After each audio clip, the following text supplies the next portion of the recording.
Welcome everyone. आज हम लोग यूनिट 1 का लास्ट पार्ट देखेंगे, जो कि हम लोग का टाइप्स ऑफ इवैल्यूएशन। तो इवैल्यूएशन क्या होता है? इवैल्यूएशन पूरा समझने से पहले और भी छोटे टर्म्स को समझते हैं। सबसे पहले है मेजरमेंट। मान लीजिए एक स्टूडेंट है, उसका नाम है टॉम। अब टॉम को फिजिक्स में कितना मिला? 60। मैथ में कितना मिला है? 50। और केमिस्ट्री में 50 मार्क्स। तो ये जो मार्क्स होते हैं, इससे जो कैलकुलेट किया जाता है उसे कहा जाता है मेजरमेंट। तो आप जानते हैं मेजरमेंट ऑफ एनीथिंग, जैसे कितना किलो है, तो ये मेजरमेंट है मार्क्स का, तो उसे कहा जाता है मेजरमेंट। अब दूसरा आता है असेसमेंट। असेसमेंट में क्या होता है? टॉम ने कितना अच्छा परफॉर्म किया, उसका रैंक क्लास में कितना होगा, उसे जो डिसाइड करता है उसी को कहा जाता है असेसमेंट। मान लीजिए टॉम का टोटल मार्क्स कितना हुआ? 60 प्लस 50 110, 110 प्लस 50 हो गया 160। इसका टोटल मार्क्स आ गया 160। और 160 जो मार्क्स है, ये क्लास में हाईएस्ट मार्क्स है, तो टॉम इसलिए क्लास में फर्स्ट आ गया। तो टॉम क्लास में फर्स्ट आया, ये चीज है असेसमेंट। मतलब दूसरे स्टूडेंट के साथ कंपेयर किया जाता है और देखा जाता है एक स्टूडेंट्स का कितना अच्छा रैंकिंग हुआ है, उसे कहा जाता है असेसमेंट। और तीसरा जो हम लोग पढ़ने वाले हैं वो है आपका इवैल्यूएशन। इवैल्यूएशन का मतलब होता है ओवरऑल परफॉर्मेंस। मान लीजिए जो 160 मार्क्स मिला है टॉम को, ये उसको फर्स्ट सेमेस्टर का मार्क्स मिला है। वैसे ही उसका सेकेंड सेमेस्टर हुआ, और सेकेंड सेमेस्टर में टॉम को मिला है 250 मार्क्स। तो क्या हुआ? अगर इसका इवैल्यूएशन किया जाए तो फिर इसका इवैल्यूएशन होगा कि सेकेंड सेम में टॉम का जो मार्क्स है वो 90 मार्क्स ज्यादा मिल गया। 250 माइनस 160 हो जाएगा, 90 मार्क्स ज्यादा मिल गया टॉम को। मतलब टॉम ने सेकेंड सेम में और भी ज्यादा अच्छा परफॉर्म किया है। वो हो गया आपका इवैल्यूएशन। जो ओवरऑल पिक्चर होता है, ओवरऑल परफॉर्मेंस, उसे कंसीडर करता है, उसी को बोला जाता है इवैल्यूएशन। तो मेजरमेंट क्या होता है? जो एक पर्टिकुलर चीज को देखता है, एक पर्टिकुलर सब्जेक्ट के मार्क्स को। असेसमेंट हो गया जो सभी मार्क्स को देखता है, सभी सब्जेक्ट्स को मिला के। और इवैल्यूएशन हो गया उस जो स्टूडेंट है उसका जो ओवरऑल परफॉर्मेंस होता है, उसको इवैल्यूएट किया जाता है। अब हम लोग देखेंगे टाइप्स ऑफ इवैल्यूएशन। अभी इस स्लाइड में थोड़ी देर बाद में आएंगे, पहले देखेंगे क्या क्या टाइप्स ऑफ इवैल्यूएशन होते हैं। तो पहला होता है on the basis of approach. कैसे अप्रोच किया जाता है इसको? उसके हिसाब से दो तरीके के होते हैं, एक होता है क्वांटिटेटिव और एक होता है क्वालिटेटिव। पहले समझते हैं क्वांटिटेटिव में क्या होता है। जब आप किसी स्टूडेंट के एग्जाम लेते हैं, मान लीजिए फिर से मैंने टॉम के एग्जाम लिया और टॉम को एग्जाम में 60 मार्क्स मिला है, तो जो मैं 60 मार्क्स उसे देता हूं वो हो गया आपका क्वांटिटेटिव। क्योंकि एक क्वांटिटी मेजर कर दिया जा रहा है कि टॉम को मिला है 60 मार्क्स। अब अगर क्वालिटेटिव टेक्निक की बात की जाए, क्वालिटेटिव टेक्निक मान लीजिए टॉम ने 60 मार्क्स मिला है, तो टॉम को मिलेगा बी ग्रेड। अब बी ग्रेड किनको मिल रहा है? जो भी आपके 60 टू 80 मार्क्स के अंदर स्कोर कर रहे हैं, सबको बी ग्रेड मिल रहा है। तो ये बी ग्रेड कोई एग्जैक्ट मार्क्स नहीं है, पर एक क्वालिटी है कि कितना टॉम ने स्कोर किया है। तो ये हो गया आपका क्वालिटेटिव टेक्निक। क्वांटिटेटिव में एक एग्जैक्ट क्वांटिटी रहता है और क्वालिटेटिव में आपका ग्रेडिंग रहता है। इसके बाद देखेंगे on the basis of phase of instruction. Phase of instruction का मतलब यही होता है कि इंस्ट्रक्शन या फिर एग्जाम किस जगह पे लिया जाता है स्टूडेंट का। तो सबसे पहले देखेंगे प्लेसमेंट। प्लेसमेंट में क्या होता है? जब स्टूडेंट एंट्री करने जाता है उस टाइम पे ये एग्जाम लिया जाता है। एग्जाम क्यों लिया जाता है? ताकि देखने के लिए कि स्टूडेंट्स को कितना पता है। जैसे कि हम लोग कोई भी जब एंट्रेंस एग्जाम देते हैं, मान लीजिए आईआईटी या फिर दूसरा कोई भी एंट्रेंस एग्जाम जो होता है, हम लोग का एक बेसिक नॉलेज क्या है उसे परख लेता है। जैसे मैंने एग्जांपल दिया, आईआईटी ये एक इंजीनियरिंग कॉलेज है, इसमें क्या एग्जाम होता है, फिजिक्स, केमिस्ट्री, मैथ्स का एग्जाम होता है। हम लोग का प्रायर कितना नॉलेज है और हम लोग आईआईटी इंजीनियरिंग के लिए कितने तैयार है वो देख लिया जाता है, इसलिए इसे कहा जाता है प्लेसमेंट इवैल्यूएशन। फिर आता है आपका फॉर्मेटिव। फॉर्मेटिव मान लीजिए हम लोग जो पढ़ाई कर रहे हैं उसमें 10 यूनिट्स है, 1 2 3 4 5 6 7 8 9 10। अब ये 10 यूनिट्स में मान लीजिए थ्योरी हम लोग कंप्लीट कर रहे हैं, उसके बाद इसका एमसीक्यू प्रैक्टिस कर रहे हैं, तो हम लोग हर एक यूनिट एक एक करके कंप्लीट कर रहे हैं। पहला यूनिट का थ्योरी, फिर एमसीक्यू, सेकंड यूनिट का थ्योरी एमसीक्यू, तीसरा यूनिट का थ्योरी एमसीक्यू। तो हम लोग जैसे एजुकेशन को गेन कर रहे हैं, हम लोग एजुकेशन में फॉर्म कर रहे हैं अपना एजुकेशन बेसिस, इसे कहा जाता है फॉर्मेटिव इवैल्यूएशन। जो स्कूल में सेमेस्टर एग्जाम होता है, सेमेस्टर 6 मंथ में, और जो क्लास टेस्ट होते हैं, that is example of formative. कि पढ़ाई हो रहा है और पढ़ाई का कितना हम लोग को थ्योरी गैप्स हुआ है, कितना हम लोग को समझ में आया है, उसको समझने के लिए लिया जाता है फॉर्मेटिव एग्जाम। फिर आता है डायग्नोस्टिक एग्जाम। डायग्नोस्टिक एग्जाम मान लीजिए हम लोग का सब यूनिट हो गया, 10 यूनिट्स तक एग्जाम हो गया एमसीक्यू। फिर मैंने देखा कि 4th यूनिट में बहुत स्टूडेंट्स को प्रॉब्लम हो रहा है, 4th यूनिट का बहुत मार्क्स कम आ रहा है, तो फिर मैं देखूंगा 4th यूनिट में एमसीक्यू कराऊंगा और 4th यूनिट का क्वेश्चन पूछूंगा ताकि स्टूडेंट्स को अच्छी तरीके से वो सॉल्व कर पाए। तो प्रॉब्लम को समझना और फिर जो प्रॉब्लम है उसे डायग्नोस करते हैं, जिस एग्जाम में उसे कहा जाता है डायग्नोस्टिक इवैल्यूएशन। फिर आता है समेटिव इवैल्यूएशन। समेटिव इवैल्यूएशन की अगर बात की जाए तो समेटिव इवैल्यूएशन में क्या होता है, मान लीजिए पेपर 1 का जो पूरा सिलेबस है, पेपर 1 का जो पूरा सिलेबस है वो कंप्लीट कर दिया गया है, उसके बाद एक फाइनल पेपर होता है, जैसे हम लोग मॉक टेस्ट देते हैं, फिर आपके प्रीवियस ईयर क्वेश्चन ये सब प्रैक्टिस करते हैं, ये होता है समेटिव, जिसका मतलब होता है टोटल पढ़ाई कितना हुआ है हम लोग का और टोटल हम लोग को उस पढ़ाई में से कितना एजुकेशन मिला उसको मेजर करने के लिए किया जाता है समेटिव इवैल्यूएशन। अब देखेंगे on the basis of nature of reference. On the basis of nature of reference अगर देखा जाए तो दो तरीके होते हैं। पहला है आपका क्राइटेरियन रेफरेंस। क्राइटेरियन रेफरेंस में क्या होता है, एक स्पेसिफिक क्राइटेरिया में देखा जाता है कि स्टूडेंट कितना अच्छा परफॉर्म कर रहा है। मान लीजिए टॉम ने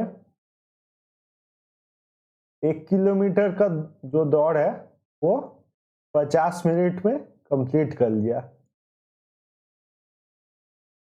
तो ये हो गया क्राइटेरियन रेफरेंस टेस्ट। ये एक स्पेसिफिक क्राइटेरिया में यहाँ पर रनिंग पे देखा जा रहा है कि टॉम ने कितना अच्छा या फिर कितना बुरा परफॉर्म किया है। एक स्पेसिफिक क्राइटेरिया पे जब देखा जाता है, मेजर किया जाता है, उसे कहा जाता है क्राइटेरियन रेफरेंस।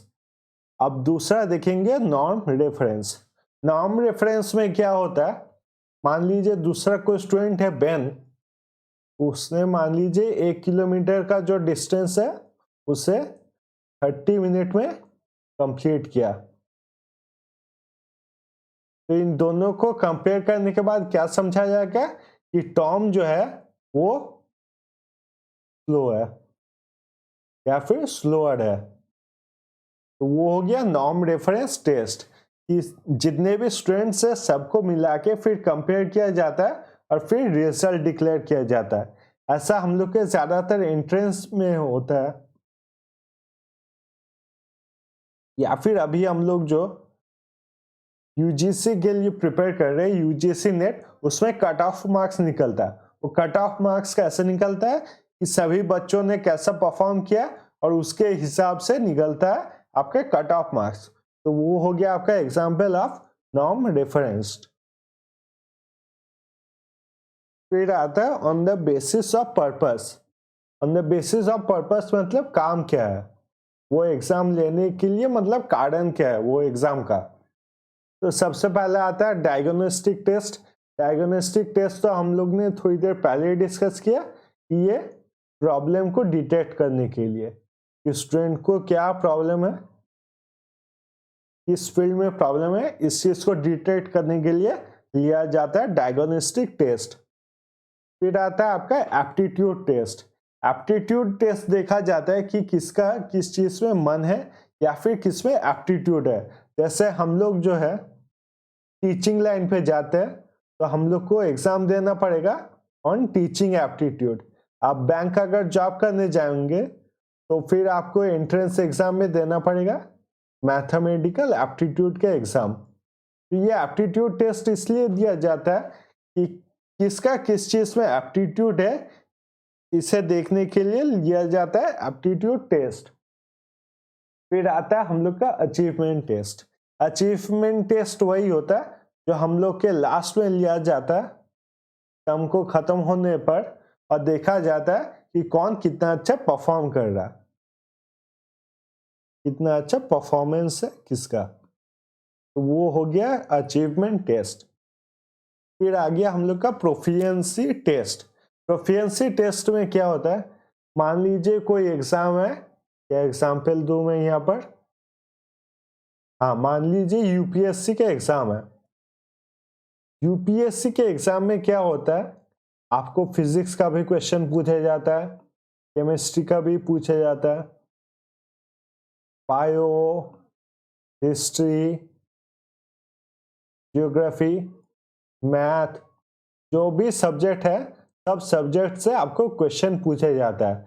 सब सब्जेक्ट के बारे में आपको कितना नॉलेज है और आपको एडमिनिस्ट्रेशन संभालने के लिए एफिशिएंट नॉलेज है कि नहीं, उसी को बोला जाता है प्रोफिशिएंसी टेस्ट।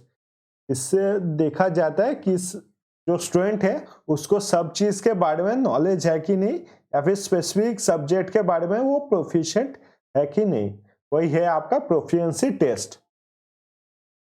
और लास्ट में आता है on the basis of grades. Last में आ गया on the basis of grades. तो ये दो प्रकार के होते हैं, एक डायरेक्ट और एक होता है इनडायरेक्ट। डायरेक्ट में आपका मार्क्स दिया जाता है, जैसे 70%, 80% ये मार्क्स दिया जाता है। अब इनडायरेक्ट में क्या होता है, इनडायरेक्ट में ग्रेड दिया जाता है, ए बी सी डी। इतना आप लोग ने समझ लिया। अब समझते हैं दूसरा पार्ट। इनडायरेक्ट का फिर दो पार्ट होता है, एक को बोला जाता है एब्सोल्यूट ग्रेडिंग और एक को बोला जाता है रिलेटिव ग्रेडिंग। इसके लिए मैं यूजीसी का एक एडमिट कार्ड देखूंगा, एक बार मैं ये साफ कर देता हूं। एब्सोल्यूट ग्रेडिंग में क्या होता है, आपको देखा जाता है कितना परसेंटेज उसको सही में मिला है। मान लीजिए 100 मार्क्स का हुआ सब्जेक्ट, तो उसमें 70 मिला, उसको परसेंटेज कितना होगा, 70%। ठीक है, ये हो गया आपका एब्सोल्यूट ग्रेडिंग। और 70% के हिसाब से उसे कोई एक रैंक मिलेगा, रैंक मतलब ग्रेडिंग मिलेगा। मान लीजिए बी मिला है, 70% उससे मिला है इसलिए बी। अब रिलेटिव ग्रेडिंग क्या होता है, रिलेटिव ग्रेडिंग में देखा जाता है सभी स्टूडेंट्स का कितना परफॉर्मेंस हुआ तो उसके बेसिस पे उसका परसेंटेज डिसाइड किया जाता है। जैसे कि यहाँ पर उसका परसेंटेज क्या है, 99.78%। तो क्या होगा, यहाँ पर उसका ग्रेडिंग हो जाएगा ए। तो ग्रेडिंग जो सिर्फ एक जन के ऊपर दिया जाता है या फिर स्पेसिफिक स्टूडेंट के ऊपर दिया जाता है उसे बोला जाता है एब्सोल्यूट ग्रेडिंग। जैसे इसका एब्सोल्यूट ग्रेडिंग हो गया 70%। और रिलेटिव ग्रेडिंग क्या हो गया, रिलेटिव ग्रेडिंग सभी स्टूडेंट्स का होता है, जो सभी स्टूडेंट ने एग्जाम दिया उसके ऊपर उसने कितना परसेंटेज स्कोर किया, 99.78, तो इसका रिलेटिव ग्रेडिंग हो गया 99.78%।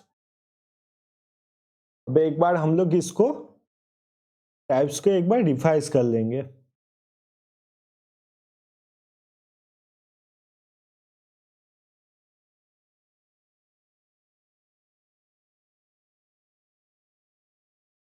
टाइप्स ऑफ इवैल्यूएशन, तो सबसे पहले हम लोग देखेंगे on the basis of approach.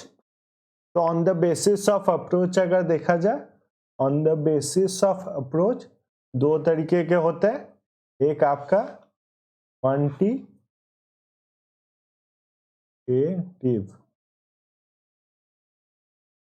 और दूसरा आ गया आपका क्वालिटेटिव। क्वांटिटेटिव क्या हो गया? क्वांटिटेटिव आपका मार्क्स दिया जाता है और क्वालिटेटिव क्या हो गया? इसमें आपको ग्रेड दिया जाता है। फिर आते हैं on the basis of instruction. On the basis of instruction अगर देखा जाए तो चार पार्ट होंगे। पहला है placement,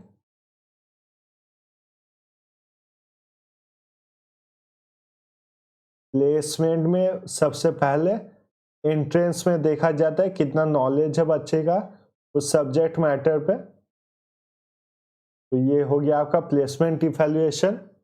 on the basis of instruction का दूसरा अगर देखा जाए तो वो हो गया फॉर्मेटिव। फॉर्मेटिव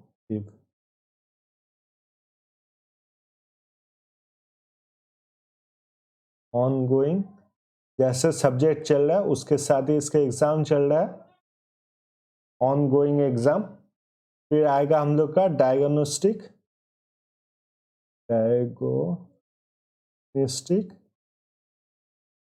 जिसमें क्या प्रॉब्लम है स्टूडेंट्स का उसे देखा जाता है। और चौथा आ गया समेटेटिव,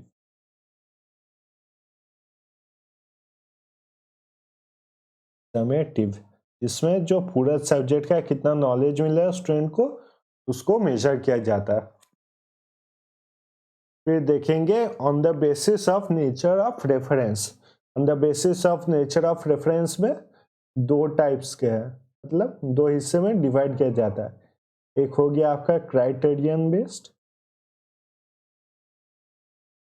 इसमें एक स्पेसिफिक क्राइटेरिया के ऊपर कितना रनिंग करता है या फिर कितना टाइपिंग स्पीड है या फिर स्विमिंग में कितना फास्ट है, एक स्पेसिफिक क्राइटेरिया पे देखा जाता है।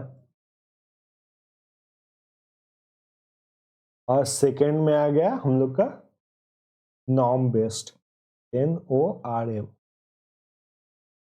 नॉर्म बेस्ड में क्या होता है, यहाँ पर कंपेयर किया जाता है कि दूसरे स्टूडेंट से वो कितना अच्छा है या फिर कितना बुरा है। फिर आते हैं on the basis of purpose. On the basis of purpose अगर देखा जाए तो सबसे पहले आता है डायग्नोस्टिक टेस्ट।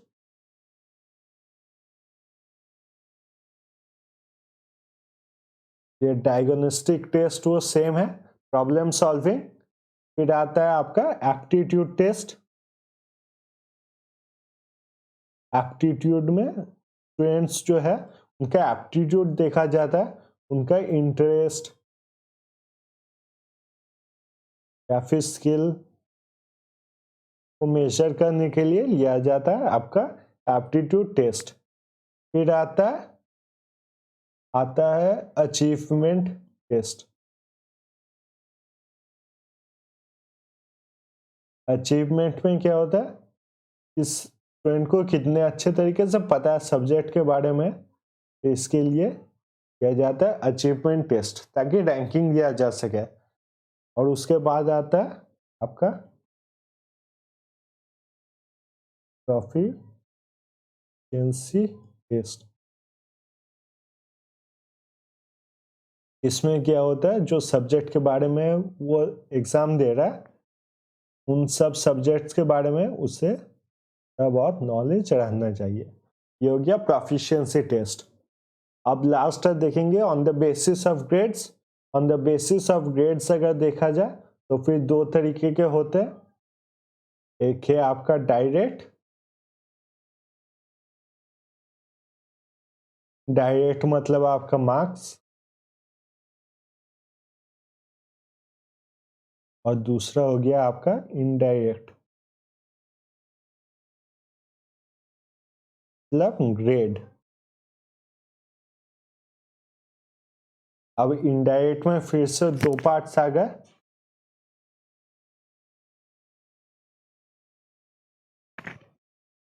इनडायरेक्ट में एब्सोल्यूट,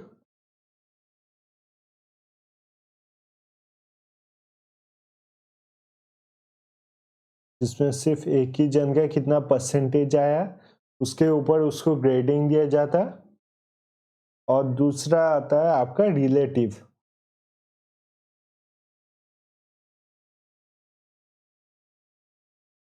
जहां पर जितने भी स्टूडेंट्स ने एग्जाम दिया उसके ऊपर देखा जाता है कि स्टूडेंट का कितना परसेंटेज आया या फिर उसका कट ऑफ डिसाइड किया जाता है।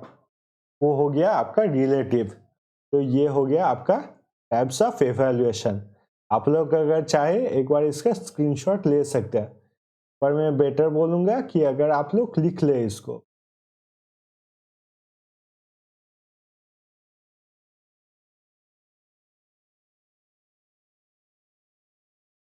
अब देखेंगे choice based credit system. Choice based credit system की अगर बात की जाए, ये नया एक सिस्टम है जिसे स्टार्ट किया गया था through the new education policy. तो न्यू एजुकेशन पॉलिसी जब ministry of human resource and development ने निकाला था तो उसमें था आपका चॉइस बेस्ड क्रेडिट सिस्टम। इसमें क्या होता है कि कोई जो स्टूडेंट है वो एक कोई भी सब्जेक्ट ले सकता है और सभी सब्जेक्ट्स को बना के एक कोर्स बना सकता है। जैसे कोई आपका मान लीजिए मैथ्स ले सकता है, मैथ्स के साथ लिटरेचर ले सकता है, के साथ ले सकता है वो होम साइंस। तो जो सब्जेक्ट्स में स्टूडेंट्स को इंटरेस्ट है वो सभी स्टूडेंट सब्जेक्ट्स को मिला के वो एक कोर्स बना सकता है। तो वही है आपका चॉइस बेस्ड क्रेडिट सिस्टम। आप यहाँ पर देख ही सकते हैं चॉइस बेस्ड। तो चॉइस बेस्ड क्रेडिट सिस्टम में सब्जेक्ट्स कैसे होंगे? पहला होगा आपका कोर कोर्स। कोर कोर्स में क्या होगा, जो भी आप कोर्स कर रहे हैं उसका एक बेसिस तो होना चाहिए कि कौन सा आप कोर्स कर रहे हैं। मान लीजिए को आपने एक कोर्स किया तो कोर कोर्स आएगा आपका सब्जेक्ट, मान लीजिए लिटरेचर, आपका कोर कोर्स। फिर आप लेते हैं इलेक्टिव कोर्स। इलेक्टिव कोर्स में क्या होता है, जो कोर्स होता है कोर कोर्स होता है उसके साथ ही रिलेट करके दूसरे कोर्स लेना पड़ता है जो आपको उस कोर्स को समझने में हेल्प करेगा। जैसे कि इलेक्टिव कोर्स में आपने क्या ले लिया, ब्रिटिश पोएम्स या फिर ऐसा कोई दूसरा कोई सब्जेक्ट, तो ये ले लिया आपने इलेक्टिव कोर्स में। फिर आता है आपका generic elective course. Generic elective course में क्या होता है, आप कोई भी सब्जेक्ट ले सकते हैं जो आपको पसंद हो या फिर आपको उसमें इंटरेस्ट हो। जेनेरिक इलेक्टिव सब्जेक्ट में मान लीजिए आपने ले लिया मैथ्स। फिर आता है प्रोजेक्ट। प्रोजेक्ट में क्या होता है, एक पर्टिकुलर टॉपिक के ऊपर आप ज़्यादा रिसर्च करते हो और उसके बारे में एक प्रोजेक्ट बनाते हो ताकि आपको ये सब्जेक्ट जो है पढ़ने में, वो सब्जेक्ट पढ़ने में आसानी हो। और लास्ट में आता है एबिलिटी एनहेंसमेंट कोर्स। तो आप ऐसा एक स्पेसिफिक कोर्स लेते हो जिससे आपको ये लिटरेचर में ज़्यादा हेल्प मिले। जैसे कि आप कोई कोर्स ले लेते हो ड्रामा का, ड्रामा करने के लिए, तो ड्रामा करेंगे आप लिटरेचर के थ्रू और ये ड्रामा सीखने के टाइम आपको हेल्प करेगा ये कोर्स को और भी अच्छे तरीके से करने के लिए। तो ये हो गया आपका चॉइस बेस्ड क्रेडिट सिस्टम। फिर आता है आपका computer based testing. Computer based testing फिर से दोनों को लेते हैं। हम लोग के फेवरेट स्टूडेंट एक टॉम है, दूसरा है बेन। तो सबसे पहले समझते हैं लीनियर टेस्ट क्या होता है। तो कंप्यूटर बेस्ड टेस्टिंग आपको तो समझ में आ गया। कंप्यूटर में जो टेस्ट होते हैं जिसमें आपको ऑप्शंस मिलते हैं और ऑप्शंस आप टिक करते हैं, तो वही हो गया कंप्यूटर बेस्ड टेस्टिंग। इसका शॉर्ट फॉर्म बहुत बार देख लीजिए आता है सीबीटी। तो लीनियर टेस्ट में क्या होता है, मान लीजिए कोई फिक्स्ड पैटर्न है। लीनियर टेस्ट में एक फिक्स्ड पैटर्न होता है और उसी पे आता है क्वेश्चन। मान लीजिए 100 मार्क्स का एक पेपर है, 100 मार्क्स का एक पेपर है। अब 50 क्वेश्चंस वहां पर फिक्स कर दिए, 50 क्वेश्चंस वहां पर फिक्स कर दिए गए हैं। तो टॉम और बेन दोनों को आपका वही सेम 50 क्वेश्चंस आएंगे। मान लीजिए टॉम कहीं पे एग्जाम दे रहा है, मान लीजिए टॉम कश्मीर में एग्जाम दे रहा है और बेन आपके कन्याकुमारी में एग्जाम दे रहा है। तो टॉम और बेन को दोनों को सेम क्वेश्चंस आएंगे, 50 क्वेश्चंस। चाहे वो कितना भी चाहे टॉम सही करे या फिर गलत करे, और बेन का भी सेम है, मतलब ये फिक्स्ड रहता है। और एडेप्टिव टेस्ट में आप समझ ही सकते नाम से कि ये एडेप्ट करता है। इसमें भी मान लीजिए 100 मार्क्स का एक एग्जाम है, पर कंप्यूटर में जो है उसमें थाउजेंड्स ऑफ क्वेश्चंस रहते हैं। और ये क्वेश्चंस कैसे प्रेजेंट करता है, डिपेंडिंग ऑन द लेवल। तो एग्जाम हो रहा है टॉम और बेन के बीच में। मान लीजिए क्वेश्चंस दिए गए हैं और टॉम ने जो इजी क्वेश्चंस है उन्हें भी गलत कर दिया, और बेन जो है इजी क्वेश्चंस को है उसने सही कर दिया। तो इसके बाद कंप्यूटर क्या सोचेगा कि टॉम का जो लेवल है वो और भी इजी करना होगा ताकि उसके लिए ये पेपर दे पाए। तो उससे और भी इजियर क्वेश्चंस मिलेंगे, तो इसको थोड़े और डिफिकल्ट मिलेंगे,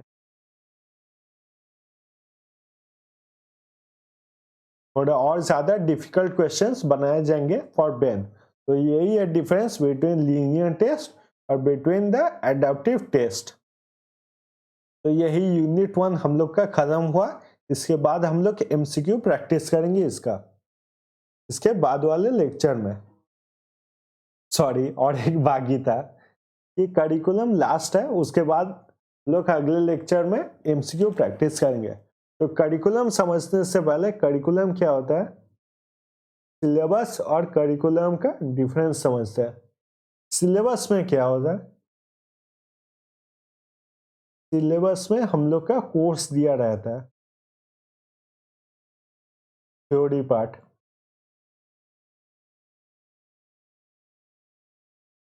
मतलब क्या क्या सब्जेक्ट हम लोग को पढ़ना होगा, कैसे कैसे पढ़ना होगा। मान लीजिए यहाँ पर टूरिज्म का सिलेबस अगर दिया जाए, तो टूरिज्म का सिलेबस क्या दिया जाएगा, टूरिज्म का कॉन्सेप्ट क्या है, टूरिज्म प्लेसेस क्या क्या है, टूरिज्म प्लेसेस क्या क्या है, ये होगा इसका सिलेबस। अब फिर अगर देखा जाए करिकुलम के बारे में बात की जाए,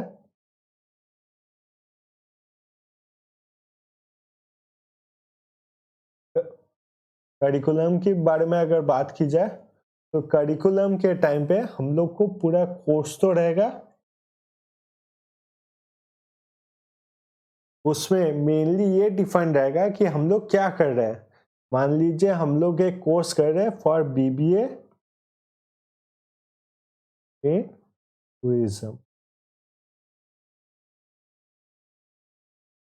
तो करिकुलम है the whole picture.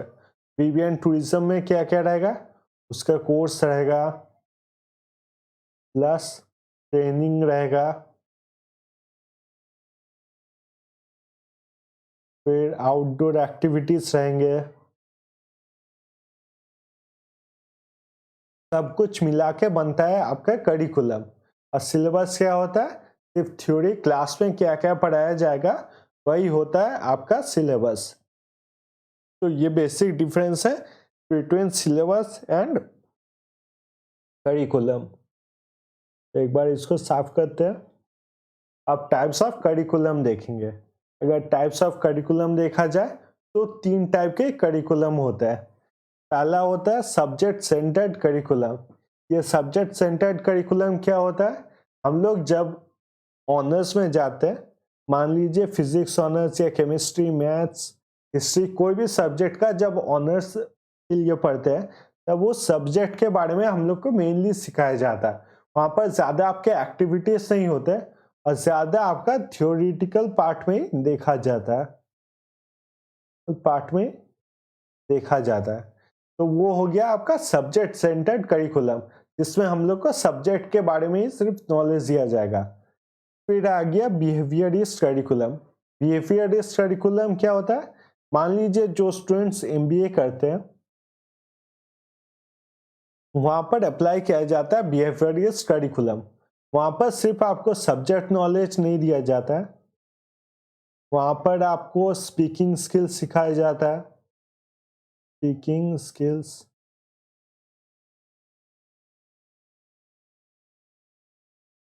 Different languages, ये सब सिखाया जाता है ताकि उनका ओवरऑल जो बिहेवियर है स्टूडेंट्स का उसमें चेंज लाया जा सके। तो वही आपका बिहेवियरिस्ट करिकुलम। और लास्ट में आता है आपका लर्नर सेंटर्ड करिकुलम।